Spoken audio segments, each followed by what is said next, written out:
கதைகளின் உலகத்தை காண கதைகளின் உலகம் சேனலுடன் இணைந்திருங்கள். நேற்று நம்ம பார்த்த விடுகதைக்கான ஆன்சர் கண்ணாடி.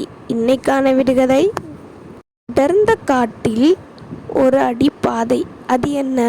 உங்களுக்கு பதில் தெரிஞ்சால் கமெண்ட் பாக்ஸில் கமெண்ட் பண்ணுங்கள். இந்த விடுகதைக்கான ஆன்சர் நாளைக்கான ஸ்டோரியில் வரும். இப்போ வாங்க ஸ்டோரிக்குள்ளே போகலாம்.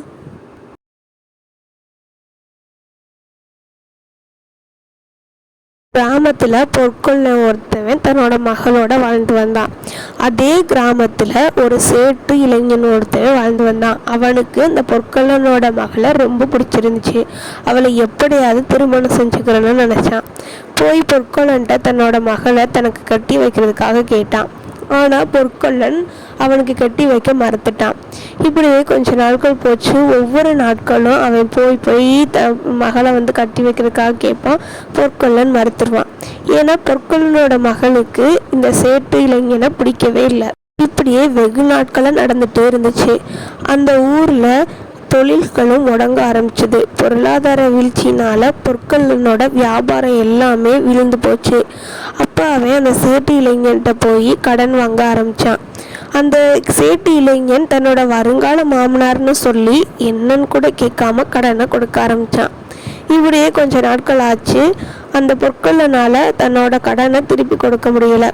சேட்டு இளைஞன் இதுதான் நமக்கு சாதகம்னு நினச்சி தன்னோட மகளை தனக்கு கட்டி கொடுக்க கேட்டான். ஆனால் இதுக்கு பொற்கொள்ளன் மறுத்தான். அவனோட மகளும் மறுத்தான். தன்னோட ஊர் மக்கள்கிட்ட நியாயம் கேட்கறதுக்காக பஞ்சாயத்தை கூட்டினா சேட்டு இளைஞன். ஊர் பஞ்சாயத்தை கூட்டின சேட்டு இளைஞன் தன்னோட கடனை கொடுக்கலைன்னா அவரோட மகளை எனக்கு திருமணம் செஞ்சு தர சொல்லுங்க அப்படின்னு கேட்டார். ஊர் மக்கள் எல்லாரும் கேட்கும்போது பொற்கொள்ளன் அதை மறுத்துட்டான். இது என்னதான் நடக்கும் அப்படின்னு யோசித்துக்கிட்டு இருக்கும்போது பொற்கொள்ளன் ரொம்பவும் மறுத்து என்னோட மகளை திருமணம் செஞ்சு தர மாட்டேன், எனக்கு கொஞ்சம் கால அவகாசம் கொடுங்கன்னு கேட்டான். கால அவகாசம் மக்கள் எல்லாரும் கொடுத்தாங்க. அந்த நாட்கள் முடிகிற வரை அவனால் கடனை கொடுத்து முடிக்கல. அப்போ சேட்டு இளைஞன் சொல்கிறான், நான் ஒரு யோசனை சொல்கிறேன். நான் நம்மளோட ஆற்றுல இருந்து ஒரு வெள்ளை கூழாங்கல்லும் கருப்பு கூழாங்கல்லையும் ஒரு பையில் போட்டுட்டு வர்றேன்.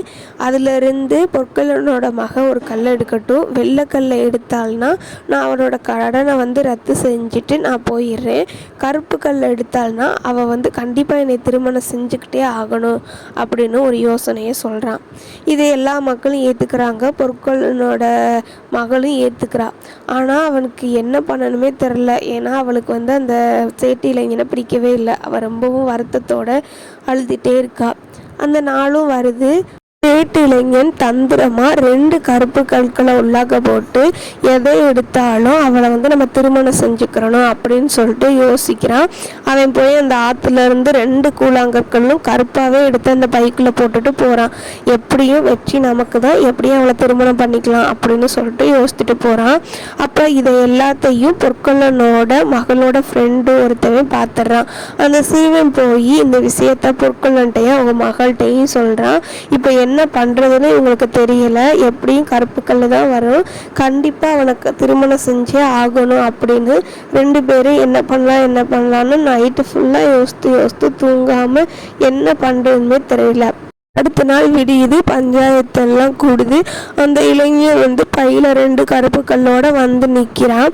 பொற்கொள்ளனோட மக யோசித்த மாதிரி கீழே இருந்து என்ன பண்ணலாம், கீழே குஞ்ச மாதிரி என்ன பண்ணலாம் அப்படின்னு யோசிச்சுட்டே இருக்கா. அப்போ கீழே ஃபுல்லாக கருப்பு கற்களாக குவிஞ்சு கீழே கிடக்கிறத பார்க்குறா. அப்போ அவளுக்கு ஒரு யோசனை, எப்படியும் நம்ம கல்லை எடுப்போம், அந்த கல்லை தவறுதலாக கீழே விழுற மாதிரி வச்சுருவோம் அப்படின்னு யோசித்தாவ அந்த பையிலேருந்து ஒரு கல்லை தவறுதலாக விழுற மாதிரி கீழே வச்சுட்டா. அப்போ எல்லாருக்கும் எந்த கல் விழுந்துச்சு அப்படின்னா அடையாளமே தெரியலை. அந்த சேட்டு இளைஞனால் கூட கண்டுபிடிக்க முடியலை. அப்போ எல்லாரும் யோசித்து என்ன பண்ணுறது அப்படின்னு சொல்லிக்கிட்டு இருக்கும்போது அந்த பெண் தனக்கு ஒரு யோசனை இருக்குது அப்படின்னு சொல்கிறா. எல்லாரும் என்ன யோசனை அப்படின்னு கேட்குறாங்க. இந்த பைக்குள்ளே 2 கல் தான் இருந்துச்சு, ஒன்று வெள்ளைக்கல், இன்னொன்று கருப்பு கல். இந்த பைக்குள்ளே ஒருவேளை வெள்ளைக்கல் இருந்துச்சுன்னா கருப்பு கல் விழுந்திருக்கும், ஒருவேளை கருப்பு கல் இருந்துச்சுன்னா வெள்ளைக்கல் விழுந்திருக்கும் அப்படின்னு சொல்கிறா. ஆமாம், கரெக்டான யோசனை தான் அப்படின்னு நினச்சா அவங்க உள்ளே இருந்து கல்லை எடுக்கிறாங்க. கருப்பு கல் தான் இருக்குது. அப்போ நீ திருமணம் செஞ்சுக்கிற அவசியம் இல்லை, நீ வெள்ளைக்கல் தான் எடுத்த, அதனால நீ கடனை எல்லாம் ரத்து பண்ணிட்டேன்னு எழுதி கொடுத்துரு அப்படின்னு சொல்லிட்டு சேட்டிலிங்கன்ட்ட சொல்கிறாங்க. சேட்டிலிங்கன் போட்ட பிளான் எல்லாம் சொதப்பி போச்சு. அவன் தலை குனிஞ்ச மாதிரி ஐயோ எல்லாம் சொதப்பிடுச்சு, நம்ம பிளானே இப்படி ஆயிடுச்சு அப்படின்னு சொல்லிட்டு கடனை ரத்து செஞ்சுட்டு சைன் போட்டு கொடுத்துட்டு அந்த இடத்த விட்டு போகிறான். ஆமாங்க, இந்த கதையிலேருந்து என்ன தெரியுது? ஒருத்தவங்களை நம்ம ஏமாத்த நினச்சோம்னா நம்மளே அந்த இடத்துல ஏமாந்து போயிடுவோம். பிறரை ஏமாத்தணும்னு நினைக்காதீங்க, உண்மையாக இருங்க. இந்த கதை உங்களுக்கு பிடித்திருந்தால் லைக் பண்ணுங்கள், சப்ஸ்கிரைப் பண்ணுங்கள், எல்லாருக்கும் ஷேர் பண்ணுங்கள். Thank you for watching. We will see in the next video.